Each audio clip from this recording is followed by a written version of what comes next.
Puncak kesopanan seorang hamba kepada Allah bukanlah banyaknya ilmu atau ibadah semata-mata. Puncak adab seorang hamba kepada Allah ialah apabila dia benar-benar sedar bahawa dirinya sentiasa memerlukan Allah dalam setiap keadaan.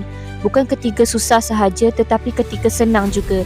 Dia sedar bahawa nafas yang dihirup, rezeki yang diperoleh dan setiap langkah yang diambil semuanya berlaku dengan izin Allah, sehingga dia tidak lagi bergantung kepada kekuatan dirinya, jawatannya, hartanya atau manusia.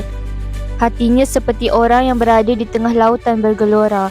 Tiada tempat bergantung, tiada yang mampu menyelamatkan kecuali Allah yang Maha Berkuasa.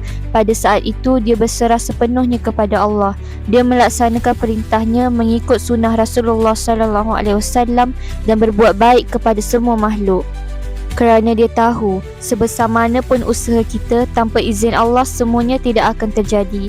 Dan setinggi mana pun kedudukan kita, hakikatnya kita tetap seorang hamba yang sentiasa memerlukannya.